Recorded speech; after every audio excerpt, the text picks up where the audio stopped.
The rain hit the pavement like 1,000 tiny hammers, each drop echoing the hollow ache in Marcus.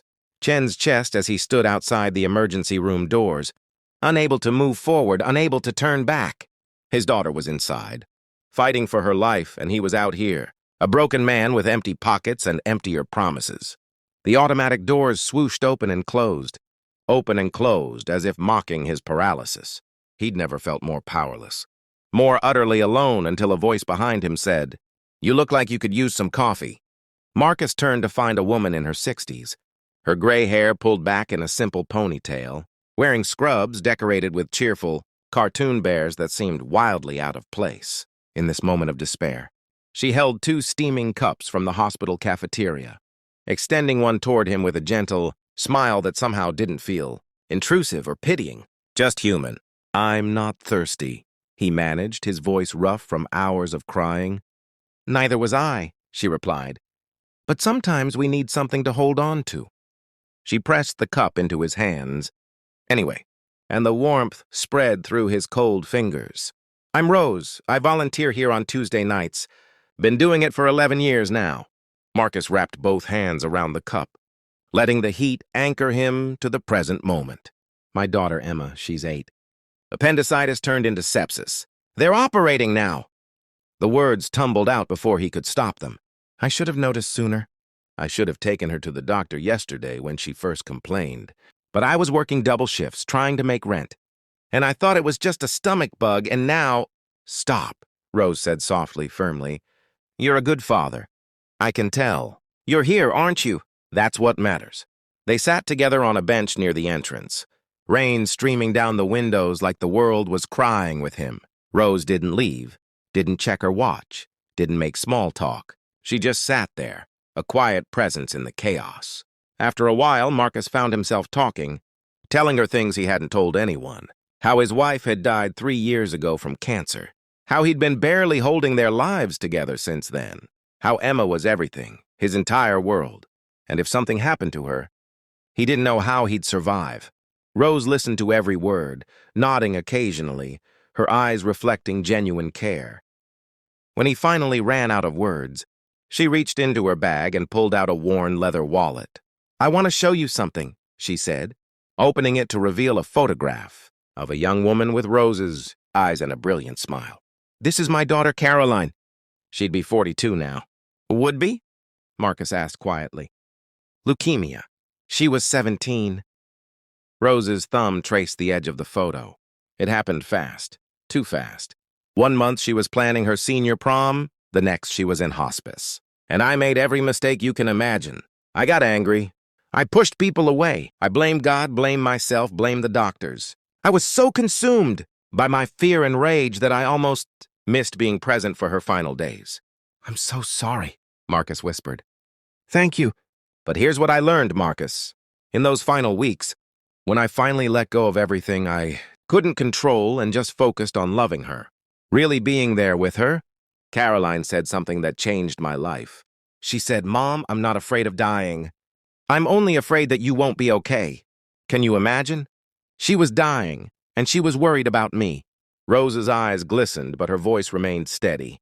"That's when I understood that the greatest gift we can give the people we love isn't protection from pain or even our fear, dressed up as vigilance. It's our presence, our steady, calm, loving presence. And afterward, when she was gone and I thought I'd die from the grief, I realized I had a choice. I could let that loss destroy me, or I could honor her by being present for others the way I wished I'd been present for her from the start." "That's why you volunteer," Marcus said. "That's why I'm here. That's why I noticed you standing in the rain, looking like the weight of the world was crushing you. Because someone else did that for me once in this very hospital, 11 years ago. A janitor named Harold who sat with me at 3 in the morning and told me about losing his son in Vietnam. He didn't try to fix anything. He just reminded me I wasn't alone." The automatic doors opened, and a surgeon in green scrubs emerged, scanning the waiting area. Marcus's heart stopped. He stood on shaking legs as the surgeon approached. "Mr. Chen?" "The surgery went well. Emma's going to be fine. She'll need a few days of antibiotics and monitoring, but she's already asking for you." The world tilted. Marcus felt his knees buckle. and Rose's steady hand gripped his elbow. "Can I see her?" he managed. "Follow me." Marcus turned to Rose, tears streaming freely now, but these were different tears. "Thank you. Thank you for sitting with me, for telling me about Caroline, for the coffee, for everything." Rose hugged him quickly. "Go to your daughter. Love her fiercely.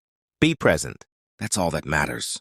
Emma looked so small in the hospital bed, surrounded by monitors and tubes, but her eyes lit up when Marcus entered. "Daddy," she said weakly. "I had a really bad tummy ache, but they fixed it." Marcus sat beside her, taking her small hand in his. "I know, baby, I know. I'm sorry I didn't realize how serious it was." "It's okay, Daddy. You're here now." She yawned, fighting the medication pulling her towards sleep.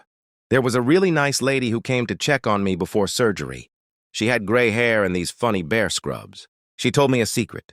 Marcus's breath caught. "What secret, sweetheart?" "She said that sometimes when we're really scared, we just need to remember that we're loved.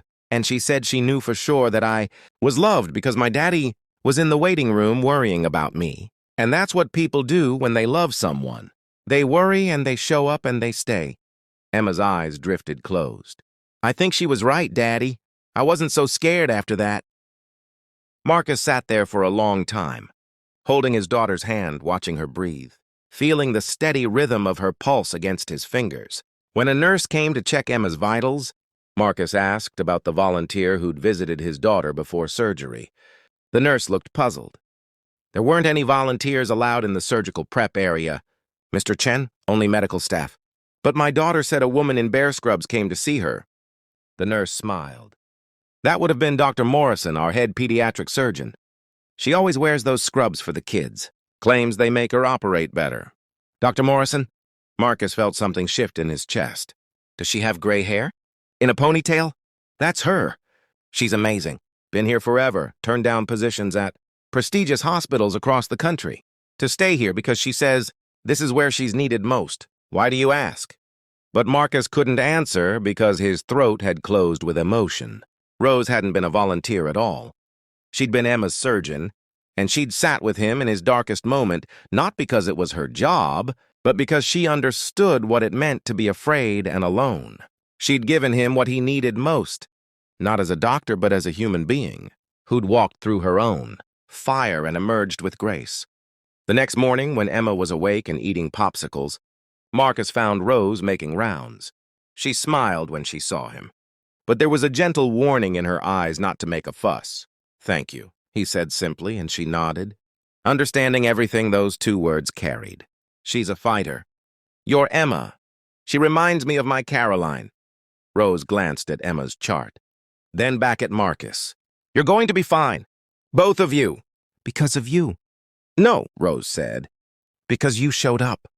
Because you love her. Because you're willing to be present even when it's terrifying. That's the real gift, Marcus. Everything else is just medicine." 3 weeks later, when Emma was fully recovered and back at school, Marcus returned to the hospital. He'd spent his savings, the money he'd been hoarding for rent and bills, on something important.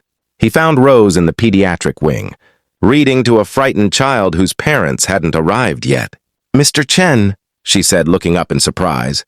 "Is everything all right?" "Everything's perfect. Emma's perfect. But I wanted to give you something."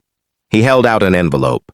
Inside was a check for $5,000 made out to the hospital, designated for the pediatric wing, and a letter explaining it was in memory of Caroline, so other volunteers like Rose could continue showing up for terrified parents who needed coffee and grace. It was money Marcus couldn't afford to give, money that would set him back months. But he'd realized something in the weeks since that terrible night.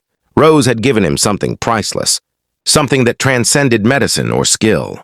She'd reminded him what it meant to be human, to be present, to transform pain into purpose. "Marcus," Rose whispered, tears in her eyes. "You didn't have to do this." "Yes, I did. You showed me that the best way to honor the people we love is to be present for others. Caroline would be proud of you. Rose. And I want Emma to grow up knowing that kindness isn't just a nice idea. It's the thing that saves us."